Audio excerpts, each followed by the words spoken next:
not time for you to go out yet. You're gonna have to wait. Wait.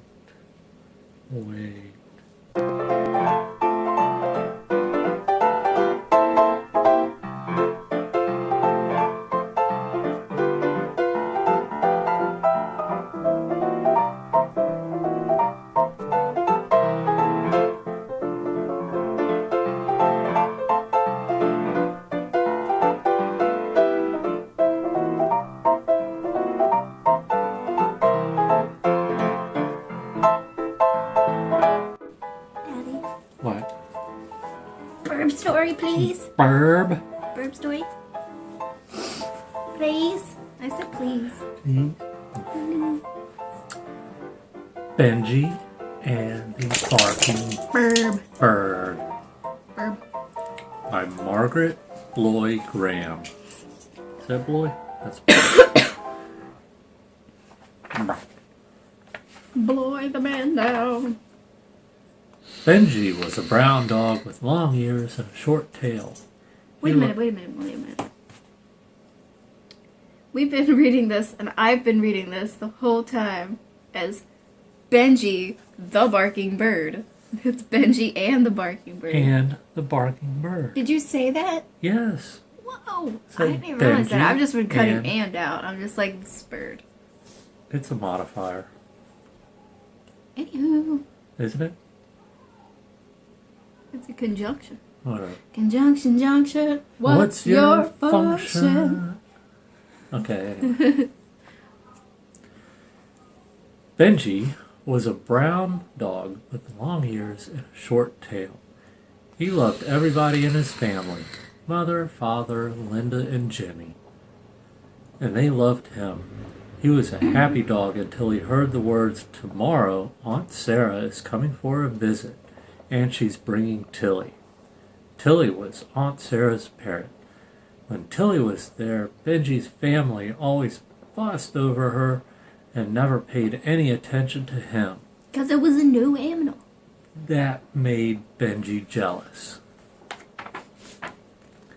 The moment Aunt Sarah arrived, she said, "Come on, Tilly, show them your new trick. Say bow wow, sweetheart." "Bow wow," squawked Tilly. "Gee," said Jimmy, "Tilly can bark better than Benjy." Benjy couldn't stand it. He went out to the backyard. Insult your dog right in front of its face. He decided not to come in the house again until that awful parrot had gone. He could still hear her. "Bow wow, bow wow, bow wow." I wonder if the bird is going bark, bark, bark, bark, bark, bark, bark, or if it's going bow wow, bow wow, bow wow, It says bow wow. bow wow. That shouldn't attract dogs. Moving right along. Okay, anyway. Tilly barked so long and so loud that all the dogs in the neighborhood came running. Soon the backyard was full of barking dogs. Yay! They made so much noise that Benjy's ears hurt. Boo! Father came to the door and shouted, "Get out of here!" She came to the door and yelled, "Shut the fuck up!" Really? Scusa. "For goodness sake, be quiet, Tilly," said Aunt Sarah. "I don't know what's gotten into that bird. She's been contrary all spring." "Linda, dear," said Mother, "put Tilly up in Aunt Sarah's room so we can have peace and quiet for lunch." Benjy was still outside, more jealous than ever. Suddenly he had an idea. While the family was chatting at lunch, he sneaked into the house, past the dining room and up to Aunt Sarah's room. Tilly was still asleep, tired out from her barking. Carefully, Benjy picked up her cage and brought it into the backyard. He was just lifting it into the trash barrel when the handle of the cage door caught on the edge. The door sprang open and Tilly escaped. Off she flew into the big maple tree, right into a flock of sparrows and a squirrel. A flock of a squirrel.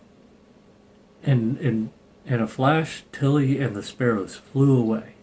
Benjy just stood there, stunned. Then all at once, he felt happy. Tilly was gone. Quickly, he hid the cage in the trash barrel and ran into the house. After lunch, Aunt Sarah went into her room. Right away, she ran out screaming, "Tilly's gone!" Everyone began Everyone began talking at once. Impossible! No! Where did she go? Finally, Father said, "Don't worry, we'll find her." The whole family set out to look for Tilly, except Aunt Sarah. She was too upset to go. She didn't want to do anything to save her bird. Wanted everybody else to do everything for her. That's an asshole. She even began to cry. Benjy was watching her. He'd been so happy that Tilly was gone. Now he felt miserable. He'd rather have her back. Maybe she had come back. He ran to the maple tree, but no Tilly. He looked everywhere for her, but no Tilly. All he could see were a few sparrows flying around the roof of the house. Meanwhile, the family searched for Tilly all over town, but they could not find her. "It's getting late," Father said finally. "Let's go home. We'll put an ad in the paper tonight. Tomorrow we'll start out early and take Benjy with us." Next morning, when everyone was having breakfast, Benjy ran in barking furiously. "Stop it, Benjy," said Mother. "You'll remind Aunt Sarah of Tilly." He can only bark. He has no other choice. He can't squawk or Shit everywhere. tweet or whatever birds' sounds are. But Benjy kept on barking.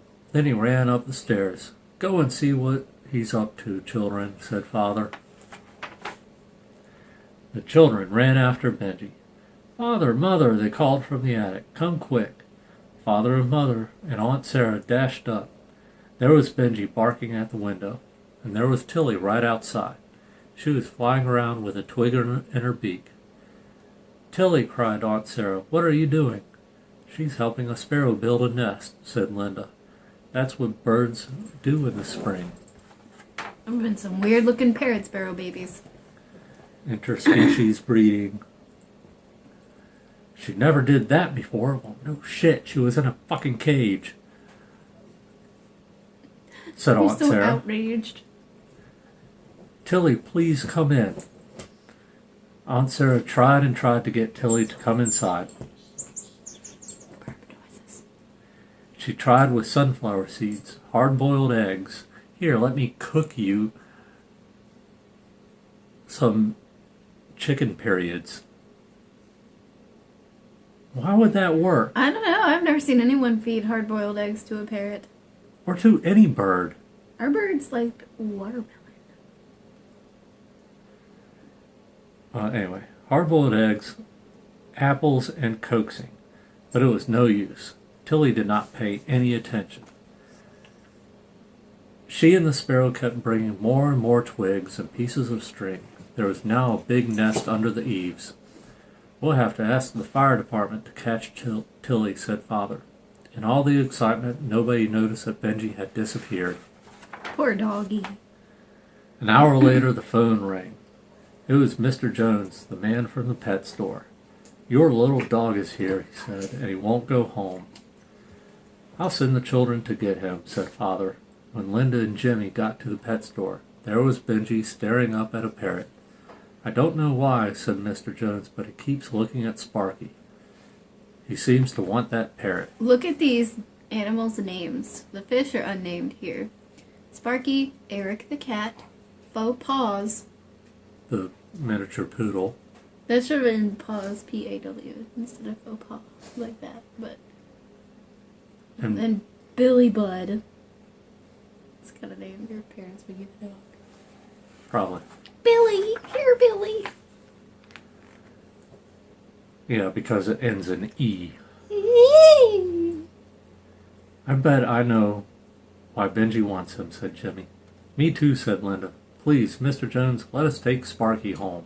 Sure, kids, no problem. Don't worry about payment. How do the kids understand that the bird wants to fuck? Because they read it in a book. They Twitter pated. They read it in Bambi. Yeah. And there's Rufus the monkey. Look at this, a dove. Yeah, a dog there too. Meanwhile, the ladder truck of the fire department had arrived. The ladder was being raised to the attic window. A fireman with a net climbed up. Here, Tilly, he called. The grown-ups watched eagerly. No one had noticed that the children were back with Benjy and Sparky. No one, that is, except for Tilly. From the roof she made a beeline for Sparky's cage. Sat in front of it and cooed and cooed. It was love at first sight.